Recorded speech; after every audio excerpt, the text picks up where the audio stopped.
ወገኖቼ ወደ ጌታ ደረት መጠጋት እንዴት የሚደንቅ እንዴትስ ያለ መታደል ነው። ነገ ጥር 4 ከእናታችን ከቅድስተ ቅዱሳን ከቅድስት ድንግል ማርያም ወላዲት አምላክ መብርሃን ቀጥሎ በሰማይ በክብር ሁለተኛው የሆነ በተለይ በዚህ ዘመን ያለን ኃጢአተኛና ወራዳ ወጣቶች፣ አዎ በዝሙት መንፈስ እየተጠቃን ያለን ኃጢአተኛ ወጣቶች፣ ግለ ወሲብ እያስቸገረን ያለን፣ ግብረ አውራን እያስቸገረን ያለን ወጣቶች ልናውቀውና ልናከብረው የሚገባ ቅዱስ አባት። አደራ ይህንን ቪዲዮ በደንብ አድርጋችሁ ኮፒ ሊንክ አድርጉት። ሰሞኑን ቪዲዮዎቼ እየታዩ አይደለም፣ እንደምታውቁት አካውንቴ በጣም ሪፖርት ስለበዛበት ቪዲዮዎቹ እየደረሷችሁ አይደለም። አደራ ይህም ተቀብሮ እንዳይቀር የሚቻላችሁን ያክል በደንብ አድርጋችሁ ኮፒ ሊንክ አድርጉት። ለቤቱ አዲስ ሆናችሁ ፎሎ ማድረግ እንዳይረሳ። ከአራቱ ወንጌላውያን አንዱ የሆነና እርሱ በመንፈስ ቅዱስ ተመርቶ የጻፈልንን ይህንን የዮሐንስ ወንጌልን ስንጸልይ መንግሥተ ሰማያትን የሚያወርስና ከማንኛውም አይነት የዝሙት ኃጢአት የሚያላቅቅ ቅዱስ፣ አዎ እሱ የጻፈልንን የዮሐንስ ወንጌልን እንደ ጸሎት አድርገን በመጸለያችን የ40 ቀን የ80 ቀን የሕፃን ንጽሕና ጸጋን የሚያሰጠን፣ በተለይ ደግሞ በዚህ ዘመን ያለን ኃጢአተኛ ወጣቶችና ትውልዶች ግለ ወሲብ ከሚባል ኃጢአት ከግብረ አውናን የሚያላቅቀን፣ በእባብና በጊንጥ ከመነደፍ ከአውሬ ከመበላት በእሳት ከመቃጠል የሚሰውር ቅዱስ አባት ወንጌልን ለመስበክ በመርከብ ተሳፍሮ ወደ ኤፌሶን ሲሄድ መርከቧ ተሰባብራ ብትሰጥም በስባሪው ላይ ለ40 ቀንና ለ40 ሌሊት ለ40 ቀንና ለ40 ሌሊት በመርከቡ ስባሪ ላይ ተንሳፎ ያለምንም ምግብና ውሃ የኖረ ቅዱስ፣ ከአራቱ ወንጌሎች አንዱ የሆነውን የዮሐንስ ወንጌልን የጻፈልን፣ ራእየ ዮሐንስን የጻፈልን፣ 3 መልእክታትን የጻፈልን፣ እስከ እግረ መስቀል ድረስ የጌታችንን ሕማማት እያየ የተከተለ፣ በዚህም የተነሳ እናታችን ቅድስተ ቅዱሳን ቅድስት ድንግል ማርያምን እናት አድርጎ የተቀበለ፣ ልጅ ሆኖም የተሰጠ፣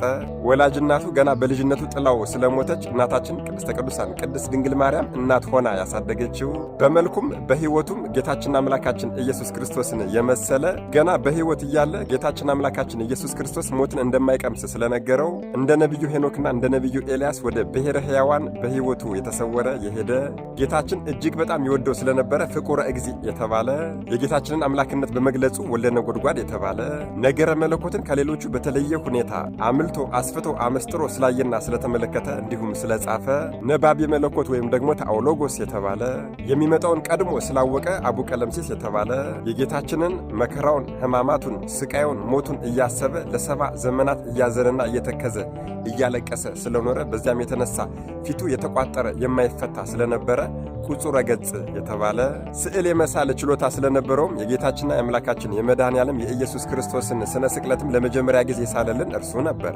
እስከ እግረ መስቀል ድረስ ሂዶ መከራውን ስቃዩን ተመልክቶ ነበርና በቀራኒው አደባባይ እንደተሰቀለ አድርጎ ራቁቱን ቢስለው የሳለው የመድኃኔ ዓለም የኢየሱስ ክርስቶስ ስነ ስዕል አንደበት አውጥቶ ወዳጄ ሆይ አይሁዳውያን በቀራኒው ራቁቴን ሰቀሉኝ፣ አንተ ደግሞ በሮም ሁለተኛ ራቁቴን ትሰቅለኝን ብሎታል። ጌታዬ ሆይ ምን ላድርግ ባለው ጊዜም ከለሜዳ አልብሰኝ ብሎታል። ከለሜዳ አልብሶ እንደገና ስሎታል። እርሱ የጻፈልንን የዮሐንስ ወንጌልን ስንጸልይና ስናነብ በፊት በኋላ በቀኝ በግራ በላይም በታችም እልፍ ቅዱሳን መላእክት እንደሚጠብቁን የተነገረለት፣ ይህንን የዮሐንስን ወንጌልም ደግሞ እንደ ጸሎት በመጸለያችን ምድራዊ ችግራችን እንደሚወገድልንና ያሻን እንደሚፈጸምልን ቃል ኪዳን የተገባለት፣ አዎ የዮሐንስ ወንጌልን በመጸለያችን ወደ ንስሐ ጎዳና ወደ ተሻለ የሃይማኖት መንገድ በመጨረሻም ደግሞ ወደ ቅዱስ ቁርባን እንድንጠጋ የሚያደርገን፣ ይህ በሕይወት እያለ ሞትን ሳይቀምስ ወደ ብሔረ ሕያዋን ያረገው የተሰወረው ቅዱሱ አባታችን ቅዱስ ዮሐንስ ወልደ ነጎድጓድ ፍቁረ እግዚእ ነገ ጥር 4 እንደ ነቢዩ ሄኖክና እንደ ነቢዩ ኤልያስ ወደ ብሔረ ሕያዋን በሕይወቱ የተሰወረ የሄደ ዓመታዊ በዓል ነው። ጌታችንና አምላካችን መድኃኔ ዓለም ኢየሱስ ክርስቶስ ለዚህ ቅዱስ ያላስተማረውና ያልነገረው ምንም አይነት ምስጢር የለም። ከ12ቱ ሐዋርያት አንዱ ቢሆንም እንኳን ሐሙስ ማታ 3 ሰዓት ላይ ከተበተኑት በጎች ግን አልነበረም። ጌታችንና መድኃኒታችን ኢየሱስ ክርስቶስ ሕሙማንን ሲፈውስ፣ ሙታንን ሲያስነሳ፣ ድንቅ ተአምራትን ሲያደርግ በነበረበት ጊዜ ከጎኑ መሆን የሚደንቅ ነገር አይደለም። ነገር ግን በተዋረደበትና በተጎሳቆለበት በተገፋበት ሰዓት ከጎኑ መቆምና መገኘት እንዴት የሚደንቅ ነገር ነው። ለነገሩ ሐሙስ ማታ እኮ ጌታችን ከእናንተ አንዱ አሳልፎ ይሰጠኛል በአለበት ምሽት 12ቶችም ሐዋርያት ሲወዛገቡ፣ ይሄ ቅዱስ ግን አዎ ወደ ጌታ ደረት ተጠግቶ ጌታ ሆይ አሳልፎ የሚሰጥህ ማን ነው ብሎ የጠየቀ የሚደንቅ ሐዋርያ እኮ ነው። ወገኖቼ ወደ ጌታ ደረት መጠጋት እንዴት ያለ የሚደንቅ ነገርና እንዴት ያለ መታደል ነው። ቅዱሳን መላእክት እንኳን አዎ ነገረ መለኮትን ነገረ ቅድስት ሥላሴን ከእግሩ ስር ቁጭ ብለው ሊማሩለት የሚፈልጉት ቅዱስ አባት በሚገለጹለት ጊዜ ሊሰግድላቸው ዝቅ ሲል እንኳን ተው አንተ ከእኛ በምን ታንሳለህ የሚሉት። በነገራችን ላይ ይሄ ሐዋርያ ለዚህ ቅድስና የበቃውና እናታችን ቅድስተ ቅዱሳን ቅድስት ድንግል ማርያምን እናት አድርጎ የተቀበለ እርሱም ልጅ ሆኖ የተሰጠኮ ወደ ጌታ ደረት በመጠጋቱ ነው። እናቴ ቅድስት ድንግል ማርያም ሆይ ኃያሉ ልጅሽ፣ አዎ ኃያሉ ልጅሽ በመጨረሻዋ ሰዓት ድምፁን እንደምትናፍቂ ያውቅ ነበርና በገና የሆነውን ቅዱስ ዮሐንስን ሰጠሽ። እመቤታችን፣ አዎ እመቤታችን መድኃኔ ዓለም ኢየሱስ ክርስቶስ ለሚወደው ሰው የሚሰጣት ታላቅ ስጦታ ናት። ታዲያ እርሷን እንደ እናት ለመቀበልም እንደ ቅዱስ ዮሐንስ ወልደ ነጎድጓድ ልጅ መሆን ያስፈልጋል። የተለመደው ትብብራችሁ ኮፒ ሊንክ ማድረግ እንዳይረሳ ጠይቃለሁ።